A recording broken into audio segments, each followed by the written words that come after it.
Europa, siglo XIV.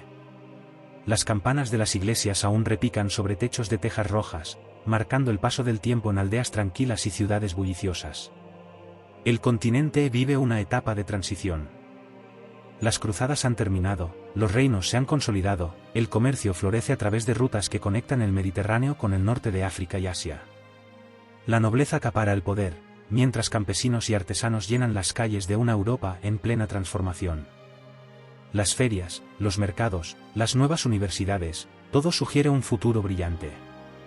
Las ciudades crecen, los barcos se multiplican en los puertos y los caminos son transitados por comerciantes, peregrinos y soldados. Sin embargo, bajo esta apariencia de progreso, algo invisible se está gestando en las entrañas de Asia Central. Una amenaza tan silenciosa como devastadora, que no discrimina por credo, rango o riqueza. Las ratas viajan sin pasaporte. Las pulgas se ocultan en sus cuerpos, listas para saltar. Y sobre la seda, las especias y el oro, llega lo que nadie había previsto, el fin del mundo conocido. Nadie lo sabe aún, pero una sombra se cierne sobre Europa. No se trata de una invasión, ni de una guerra. Es algo peor. Algo que no se puede matar con espadas ni detener con murallas. La muerte está llegando, y viene en silencio. Mucho antes de que Europa comenzara a desmoronarse, la semilla de la tragedia ya se había sembrado en los vastos territorios del este. En las lejanas estepas de Asia Central, donde los vientos barren los silencios entre las rutas de caravanas, surgió la pesadilla. En torno al año 1331, se registraron los primeros brotes de una enfermedad que se propagaba con velocidad y brutalidad entre los pueblos nómadas y las comunidades cercanas a la ruta de la seda. La responsable, Yersinia pestis, una bacteria microscópica que encontró en las pulgas su aliada más leal, y en las ratas negras su transporte perfecto. Estas criaturas, discretas y despreciadas, viajaban ocultas en las bodegas de los barcos, en los vagones de las caravanas, en las esquinas oscuras de los mercados. A través del contacto con humanos, o la mordida de una pulga infectada, el contagio era inevitable.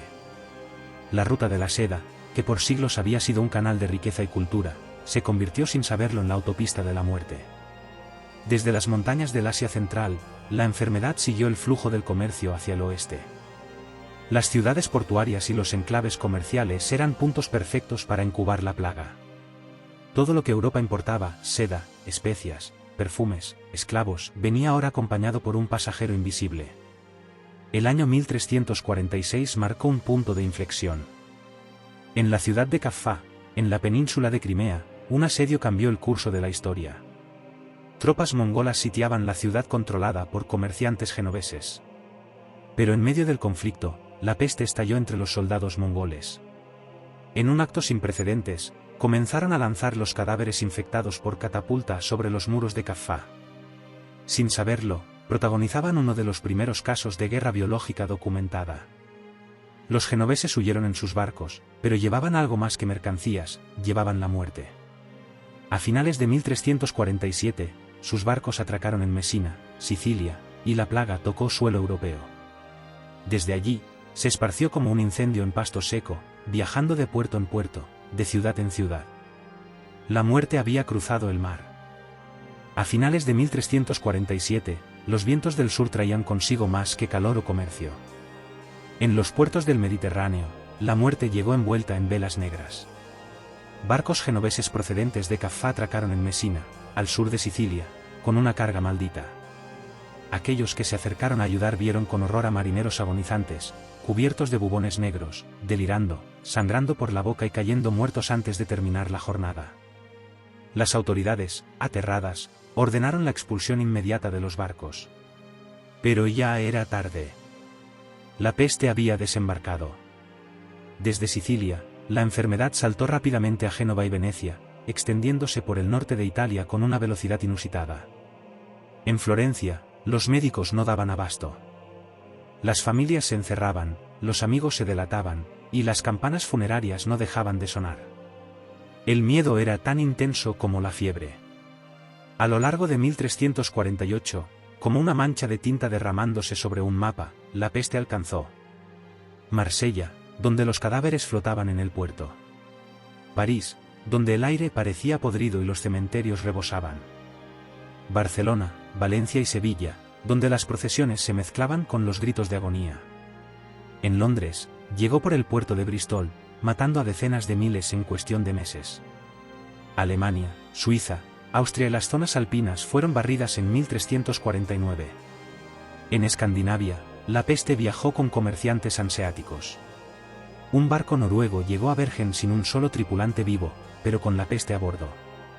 A finales de 1350, Europa entera ardía en silencio bajo el peso de una mortandad sin precedentes. La peste no marchaba como los ejércitos, no respetaba muros ni fronteras, y su paso dejaba calles vacías, campos sin labrar y ciudades enteras convertidas en cementerios. La peste no solo mataba cuerpos, mataba también la esperanza. La peste negra se desplazaba como una niebla invisible, rápida e implacable. A partir de 1347, los barcos mercantes, los comerciantes ambulantes y los peregrinos se convirtieron, sin saberlo, en mensajeros de la muerte. La enfermedad no entendía de mapas ni de cordilleras, se filtraba por las grietas del comercio, por los caminos polvorientos, por las rutas de los ejércitos y los rebaños. Primero fue Italia, el corazón comercial del Mediterráneo. Génova, Venecia, Florencia, Pisa, Milán. Ciudades enteras quedaron paralizadas. Las autoridades cerraban las puertas, las familias se enterraban vivas en sus casas por miedo al contagio, y los campos quedaban abandonados. Desde ahí, la peste se expandió como un incendio. En Francia, Marsella fue de las primeras en caer. Luego Aviñón, sede papal, donde el mismo Clemente VI tuvo que rodearse de fuegos día y noche para purificar el aire. París se sumió en una oscuridad fúnebre. España recibió la plaga por los puertos del Mediterráneo, Barcelona, Valencia, Tarragona y más tarde hacia el interior, Castilla, Aragón, León. Inglaterra fue alcanzada en 1348. La peste entró por el puerto de Bristol y llegó hasta Londres, donde miles morían al día. Las fosas comunes se abrían en las afueras de la ciudad. En Alemania, Colonia, Frankfurt y Nuremberg se sumaron al silencio de los muertos. El virus subió hacia Escandinavia. En Noruega, un barco fantasma arribó sin tripulación viva, solo con cuerpos infectados. Suecia y Dinamarca pronto fueron alcanzadas. En Europa del Este, Polonia pareció milagrosamente menos afectada. Algunos historiadores creen que fue por medidas de cuarentena más estrictas o menor conexión comercial. Hungría y los Balcanes sufrieron severamente. Las rutas que llevaban bienes y cultura ahora transportaban solo cadáveres y lamentos. Nadie estaba a salvo. Las grandes ciudades eran hervideros de peste, pero ni siquiera los pueblos más remotos escapaban. Algunas aldeas desaparecieron por completo del mapa. La peste no dejó refugios. Solo dejó vacío. La peste no solo traía muerte, traía una transformación grotesca del cuerpo humano. Las primeras señales eran engañosamente sutiles, un leve dolor de cabeza, algo de fiebre, debilidad. Pero en cuestión de horas, el cuerpo se convertía en un campo de batalla. Aparecían los bubones, grandes inflamaciones negras y purulentas, en las axilas, la ingle o el cuello. Estas protuberancias eran dolorosas al tacto, palpitantes, y muchas veces se abrían dejando escapar un pus espeso y oscuro. De ahí el nombre, peste bubónica. El infectado sufría fiebres altísimas, vómitos, escalofríos violentos. La piel, en los casos más graves, se ennegrecía por la necrosis de los vasos sanguíneos, lo que dio origen al término peste negra. En otros casos, más mortales aún, la bacteria pasaba a los pulmones, la peste neumónica. Este tipo de contagio era aún más peligroso, porque podía transmitirse por el aire. Las víctimas tosen sangre, respiran con dificultad y mueren asfixiadas. El contagio era tan veloz que, según relatos, una persona podía contraerla por solo hablar con un infectado, y morir en menos de 24 horas. El tercer tipo, menos frecuente pero letal, era la peste septicémica, donde la bacteria invadía la sangre directamente. Provocaba hemorragias internas, manchas negras por todo el cuerpo, y una muerte rápida y casi segura. No había cura. Las sangrías, los ungüentos, los rezos, nada funcionaba. Quienes contraían la peste morían entre 3 y 5 días después del primer síntoma, a veces incluso antes. Los cronistas de la época describen escenas terribles, hombres derrumbándose en la calle, madres que abandonaban a sus hijos, sacerdotes que se negaban a administrar la extremaunción por miedo al contagio. Los gritos, el hedor, los cuerpos amontonados en las esquinas, eran la nueva normalidad. La peste no solo mataba con brutalidad. Lo hacía con espectáculo. Nunca antes el mundo conocido había presenciado un colapso humano de tal magnitud. La peste negra no fue una simple epidemia, fue una catástrofe demográfica global, una herida abierta en la historia de la humanidad. Las cifras marean, pero no logran abarcar el horror. Se estima que la pandemia acabó con entre 75 y 200 millones de personas en todo el mundo, en un planeta que entonces no superaba los 500 millones de habitantes.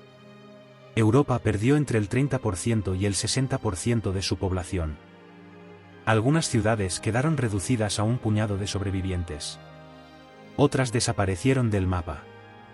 Los ejemplos son estremecedores. Florencia perdió casi el 50% de su población en menos de un año. En París, los registros hablan de hasta 800 muertes diarias. Londres, con unos 70.000 habitantes antes de la peste, perdió casi 40.000. En Hamburgo, el 66% de los ciudadanos murieron. En Barcelona, murieron al menos 20.000 personas, casi la mitad de la ciudad. En Venecia, se excavaron fosas comunes para decenas de miles. Pero más allá de los números, la peste dejó cicatrices en el alma de Europa. Las campanas de los difuntos no dejaban de sonar. Los cementerios rebosaban. Las calles se llenaban de cadáveres. Muchos murieron solos, olvidados, sin funeral, sin oración. Las familias se deshacían. Los sacerdotes huían. Las autoridades, impotentes, colapsaban junto con el pueblo. No había distinción. Nobles y campesinos, clérigos y mendigos. Todos eran devorados por el mismo monstruo invisible. La peste no fue solo una muerte masiva. Fue una amputación del alma de Europa. El mundo que emergió de la peste negra no fue el mismo que existía antes. Más allá de los muertos, la peste dejó una transformación profunda en la sociedad europea, una herida cultural que marcó generaciones. Con la desaparición de millones de campesinos, la estructura económica feudal se tambaleó. Ya no había suficientes manos para trabajar la tierra, y los señores feudales se vieron obligados a ofrecer mejores condiciones a los pocos trabajadores que quedaban. En muchos lugares, esto dio inicio a una lenta pero irreversible transformación social. El miedo se convirtió en el idioma común. El miedo al otro, al extranjero, al vecino. Se multiplicaron las acusaciones contra minorías como los judíos, a quienes se culpó de envenenar pozos. Pogromos violentos estallaron por toda Europa. También fueron perseguidos los leprosos, herejes y todo aquel que pareciera distinto. La Iglesia católica, pilar espiritual de la época, no quedó indemne. Muchos fieles vieron cómo los curas huían, cómo las oraciones no salvaban, cómo morían santos y pecadores por igual. Esto generó una crisis de fe sin precedentes. Algunos se entregaron al pecado, pensando que el fin del mundo era inminente. Otros se unieron a movimientos radicales como los flagelantes, quienes recorrían los pueblos azotándose públicamente en busca del perdón divino. En el arte, la peste se convirtió en musa de lo macabro.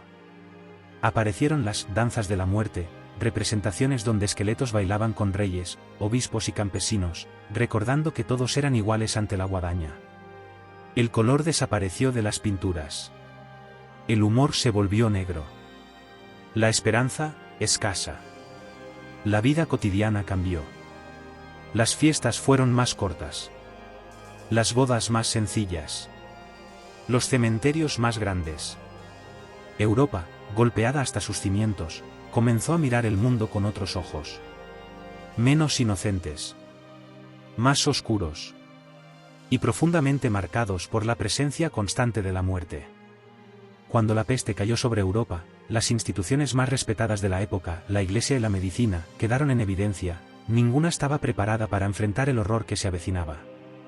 La Iglesia católica, que había sido el pilar espiritual, moral y social del continente, se encontró paralizada. Muchos sacerdotes huyeron de las ciudades, incapaces de afrontar el número colosal de muertos. Monasterios enteros fueron abandonados. Aquellos que permanecieron, morían al mismo ritmo que los fieles, y no daban abasto para administrar los últimos sacramentos ni enterrar cristianamente a los difuntos. El Papa Clemente V, aislado en Aviñón, ordenó encender hogueras día y noche alrededor de su residencia para purificar el aire, creyendo, como la mayoría de los médicos de la época, que el contagio se transmitía por los malos olores, o miasmas. La medicina medieval estaba basada en los antiguos principios griegos de Hipócrates y Galeno. Se creía que el cuerpo humano estaba regido por 4 humores: sangre, flema, bilis amarilla y bilis negra. La peste, según esta lógica, era un desequilibrio en dichos humores, y por ello los tratamientos eran absurdos: sangrías, pócimas con oro molido, baños en vinagre o incluso el uso de excremento de animal como ungüento. Los médicos de la peste, icónicos con sus trajes oscuros y máscaras en forma de pico de ave, llevaban dentro de estas especias y flores para filtrar el aire. Pero incluso ellos, contratados por ciudades ricas para atender a los infectados, sabían que su destino estaba sellado. Eran, en la práctica, hombres marcados para morir. La desconfianza hacia la ciencia médica creció. Algunos pueblos optaron por el aislamiento total. Otros recurrieron a exorcismos y conjuros. Otros, simplemente, aceptaron que era el fin del mundo. En medio del caos, se formaron las semillas de una duda que cambiaría a Europa para siempre: ¿y si la Iglesia no tenía todas las respuestas? ¿Y si la medicina debía dejar de mirar al pasado? La peste no solo mató cuerpos. Sembró preguntas. Y esas preguntas, siglos después, darían lugar a la ciencia moderna y a la Reforma. A mediados de 1351, la gran ola de muerte comenzó a ceder. No porque se hubiera encontrado una cura, ni por intervención divina. Simplemente, ya no quedaban suficientes vivos para seguir alimentando la peste. Los cuerpos dejaron de caer por las calles. Las campanas tañeron con menos frecuencia. Las fogatas funerarias se apagaron poco a poco. Las ciudades emergieron, tambaleantes, de las sombras. Pero aunque la peste parecía retroceder, no desapareció. Volvería con fuerza en 1361, en 1374, y en los siglos siguientes. La muerte negra se convirtió en una amenaza cíclica, en un visitante que nunca se marchaba del todo. Cada nueva generación viviría con el temor del regreso. Aún así, algo cambió. Europa, mutilada y ensangrentada, comenzó a reinventarse. El campo, antes plagado de siervos, se vio obligado a pagar salarios. El feudalismo, que durante siglos había sido la base del poder, comenzó a desmoronarse. Las ciudades crecieron, la burguesía ganó poder. La peste, al reducir drásticamente la población, dejó más tierra, más recursos y más oportunidades para quienes sobrevivieron. Se liberaron espacios, surgieron nuevas ideas, y con ellas, una transformación lenta pero imparable. Los sistemas de salud empezaron a evolucionar. Las cuarentenas, inventadas en Venecia, se aplicaron por primera vez. Se creó conciencia sobre la necesidad de organizar la salud pública. En el alma europea quedó una cicatriz. Pero también una nueva visión. Menos ingenua. Más crítica. Más inquisitiva. La peste negra no solo fue una tragedia. Fue una bisagra en la historia. Un antes y un después. La peste negra no fue simplemente una tragedia. Fue un parteaguas. Una fuerza brutal que quebró la continuidad del mundo medieval y sembró el terreno para el nacimiento de la modernidad. Dejó tras de sí un mundo diferente. Un continente más vacío, sí, pero también más libre. Los lazos de vasallaje se debilitaban, la economía se reorganizaba, y el pensamiento comenzaba a apartarse del dogma. Las ideas renacentistas, aún germinando, encontraron en el vacío dejado por la peste el espacio para florecer. La cultura absorbió ese trauma colectivo y lo transformó en arte, en símbolos, en leyendas. Las danzas de la muerte, los frescos lúgubres, las figuras de esqueletos que invitan al baile eterno. Todos ellos se volvieron parte del imaginario europeo. En la medicina, la peste enseñó una lección durísima pero necesaria: la observación, la cuarentena, la higiene, eran más efectivas que los rituales. Sin saberlo, la humanidad había dado su primer paso hacia la medicina científica. Incluso en la religión, el legado fue profundo. El cuestionamiento a la Iglesia, la pérdida de autoridad moral, y la aparición de movimientos disidentes fueron consecuencia directa del abandono sufrido durante la peste. La memoria colectiva no olvidó. Durante siglos, La peste fue evocada como advertencia, como símbolo, como herida abierta. Hoy, siglos después, aún resuena en nuestra cultura. Porque más allá de los cuerpos y las ciudades, la peste negra cambió lo más profundo del ser humano, su visión del mundo, su fe y su miedo.